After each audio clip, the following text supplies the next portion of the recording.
श्री दत्तात्रेय महाराज की जय। श्री गोपाल कृष्ण महाराज की जय। श्री चक्रपाणी महाराज की जय। श्री गोविंद प्रभु महाराज की जय। भगवान श्री चक्रधर स्वामी की जय। आदरणीय प्रातस्मरणीय मम हितक्ष गुरुतुल्य पंचकृष्ण प्रबोधन समिती अखिल भारतीय पंचकृष्ण प्रबोधन समितीचे अध्यक्ष आणि आजच्या कार्यक्रमाचे अध्यक्ष, ज्यांनी गीता ही घराघरापर्यंत पोहोचवण्याचं कार्य केले. अनेक शालेय स्तरावरती, महाविद्यालय स्तरावरती गीतेचा प्रसार आणि प्रचार करण्याचं महत्त्वाचं कार्य बाबांनी केलेलं आहे. हे बुलढाणा निवासी मोठे बाबाजी, मंचावर उपस्थित असलेले दोन प्रवाचक, सूत्रसंचालन करणारे आयोजक या कार्यक्रमाचे गोविंदराज दादा देशपांडे, उपस्थित असणारे सर्व संत महंत भिक्षुक वासनिक तपस्विनी, आजचे या मार्गावर आमच्या देवांनी दाखवलेल्या मार्गावर जे आज पदार्पण करणारे ते दोन दीक्षार्थी, उपस्थित असलेले सर्व पंचक्रोशीतले नवे महाराष्ट्रातून आलेली ही सर्व भक्त मंडळी, महिला पुरुष, सर्व अच्युतोत्रीय बालमित्र, मी आजच्या कार्यक्रमाचा म्हणजे काही प्रवाचक नाही आहे, पण इथं बाबांचा आदेश मोडता येत नाही आहे. तुम्ही ऐकता आहात, गेल्या 5-7 दिवसापासून हा कार्यक्रम चालू आहे. गोविंद बाबाची भेट झाली जळच्या देवाला आणि त्यांनी सांगितलं बाबा 15 तारखेला तुम्हाला यायचे दंडोत. ठीक आहे, आलो. बाबांचं दर्शन, त्याचा लाभ मला मिळणार होता, तो मिळाला. दत्तात्रेय महाराजांच्या स्थानाजवळच बाबांचं दर्शन झालं. अत्यंतिक प्रेम आहे त्यांचं, त्यांचं आशीर्वादमय प्रेम आहे. आणि माझ्या बऱ्याचशा अडचणीच्या वेळी मी त्यांना विनंती करतो, त्यातून ते मार्गदर्शनही करतात. आपण इथं आज आलात, 7 दिवसापासून इथं काही जण आहात, काही नवीन आले असतील. मी काय सांगू, एवढ्या मोठ्या ज्ञानपात्राच्या समोर आपण काजव्यानं चमकावं हे काही उचित वाटत नाहीये. अधिक वृत्ती केल्यासारखं वाटतं. मी ऐकायला आलो, तुम्ही काही बोलायला आलो नाही आणि आदेश मोडता येत नाही. आत्ताच सूत्रसंचालकांना सांगितलं की बाबा देव कुठे आहे, देव कुठे आहे हा प्रश्न फार मोठा आहे आणि त्याला शोधणं त्याच्यापेक्षा मोठं आहे, गहन काम आहे. आपण इतके आभागी आहोत की 850 वर्षापूर्वी स्वामींनी जवळपास आपल्याला हे अष्टशताब्दी महोत्सव आपण साजरा केला. 800 वर्ष होऊन गेले, स्वामींनी आपल्याला इथं सोडले. आपण तसं जोडलं नाही. स्वामीचं सहवास आपल्याला मिळावा, स्वामीचं दर्शन आपल्याला मिळावं, त्यांच्या पदचरणाचा स्पर्श आपल्याला व्हावा किंवा हस्ताचा स्पर्श व्हावा, असं आपण काही जोडलेलं नाही. आपण आभागी आहोत. पण आजही उत्तरामध्ये स्वामी वाट पाहतात की कोण या मार्गावर येत आहे. तुम्हाला माहिती आहे की आपण सर्वजण आज अशा परिस्थितीत आहोत की बाहेर बघितलं की अस्वस्थ व्हायला लागतं, घरात बघितलं तरी अस्वस्थ व्हायला लागतं.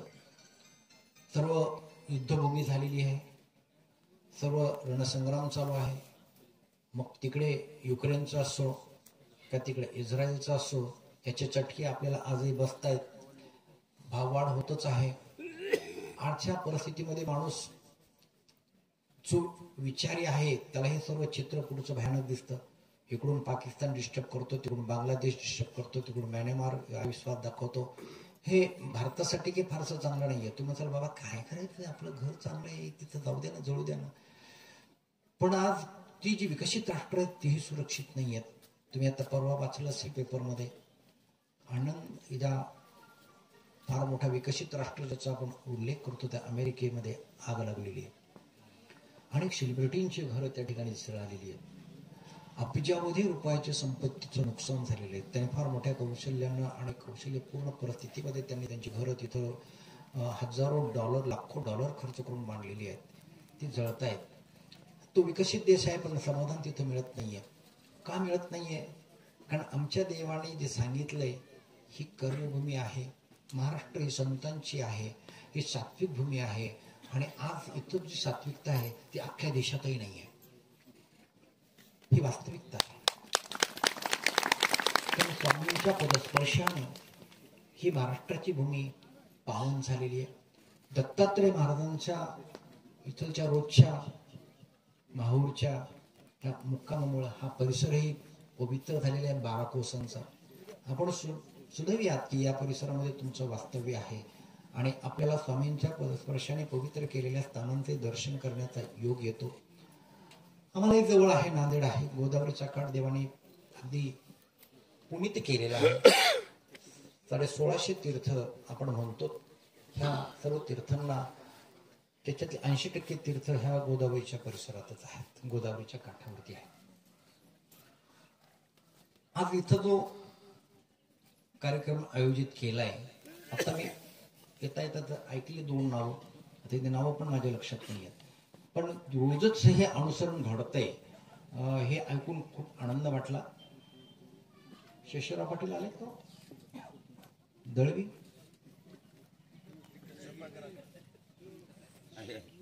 मान खाली घालायलेत का बाबा? हे 10 वर्षापासून या रांगेत आहेत आणि मागच्या वेळी त्यांना सांगितलं होतं तुम्ही जर आता टाळलं तर मी तुमच्या मुडक्यावर पाय देऊन काढून घेईल शेंडी.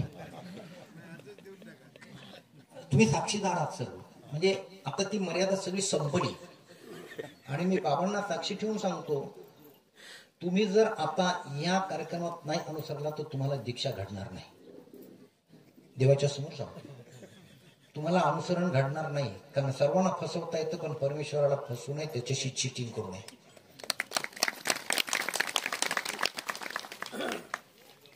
7 वर्ष झाले त्यांच्या मोठ्या भावाने अनुसरण घेतलं.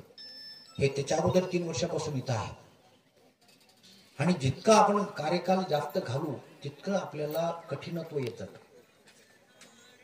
काही फरक पडत नाहीये. तुमच्या असण्यानं नसण्यानं तुमच्या कुटुंबाला काही फरक पडत नाहीये. आणि चरित्र आपण पाहिलेले, देवाजवळूनही नेलेले आणि नंतर ते घडलेलं आहे. किती दुःख झालं नंतर ती बाईने सांगितलं ठीक आहे घेऊन जा बाबा चल. तिने भांडून नेलं देवाजवळून पोराला आणि नंतर आता तो पडला बेशुद्ध. काही फरक पडत नाही. शेषराव पाटील तुम्ही खरंच, आज माझी मनोमन इच्छा आहे, नाही सर्वांची साक्षीने तुम्हाला सांगतो, हा दिवस तुम्ही गमवू नका. कपडे नसतील तर आम्ही चंदा गोळा करून कपडे देऊ तुम्हाला. पैशाचा प्रश्न नाहीये, कपड्याचा प्रश्न आहे. कारण आता आपण काही घेऊन कपडे आलेले नसतो नाही, पण मी माझा उपकरण देतो तुम्हाला. टोपी आहे गाडीमध्ये, टोपी देतो. कोणाकडे पदर असेल तर एक्स्ट्रा पदर द्या. आणि आज करायचंच आहे. करायचं म्हणजे करायचंच आहे. मी आज ठरवूनच आलो म्हणून की शेषराव पाटलाला आज दीक्षा द्यायची. तिकडे पलीकडच्या बाजूने एक टाका, थोडीशी जागा, नाही तर तुम्ही अलीकडे सरकून त्यांना तिकडे बसवा. बसत नसते तर उचलून बसवा. माझा नाईलाज आहे आज. कारण मला रात्री होतं की बा नाही आज तुला एक वेगळं काम करायचंय, असं काम करायचंय की त्याला इलाज नाहीये.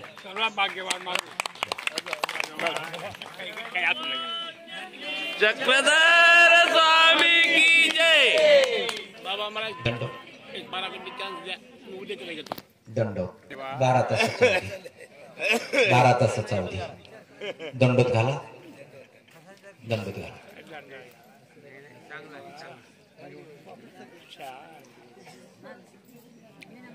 माझा नाही इलाज होता.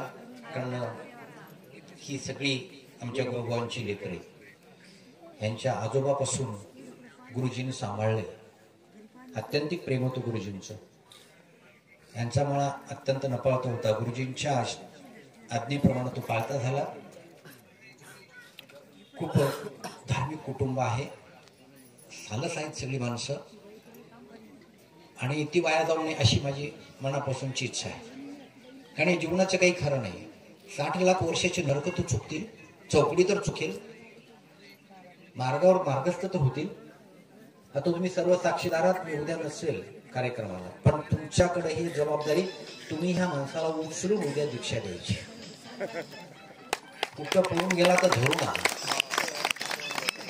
आणि हे काम भीमराव पाटलाकडे सोपून देतो. आणि सशक्त माणूस अवघड असलं की तिथं सशक्त माणूस लागतो.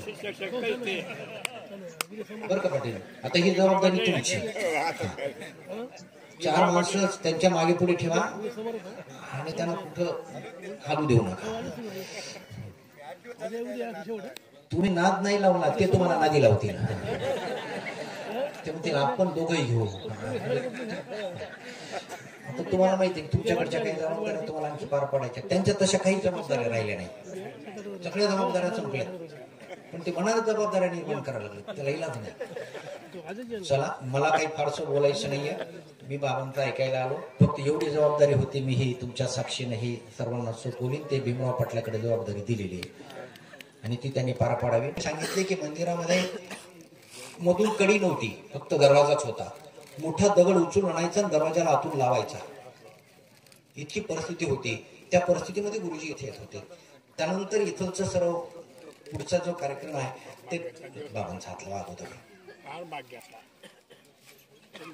सर्व गोष्टी झाल्या. त्यांनी अभिमान घेतलाय दत्तात्रय महाराजांनी. पुन्हा सर्व आपण इथं आहोत. दिवसा रात्री आपण निर्धास्तपणे इथं बसू शकतो, फिरू शकतो, देवाचं नाम शकतो. तर ते घ्यावं, तसंच पुढे घेत राहावं आणि आपल्या आत्म्याची उन्नती करून घ्यावी. आणि परमेश्वराकडे जाण्यासाठी आपण सर्वांनी ज्याला ज्याला जसं जसं घडेल तसं तसं त्यांनी प्रयत्न करत राहावा, एवढी सदिच्छा व्यक्त करतो आणि माझ्या शब्दाला विराम देतो. पुढे ह्या दोघांना आपल्याला बाबांच्या हस्ते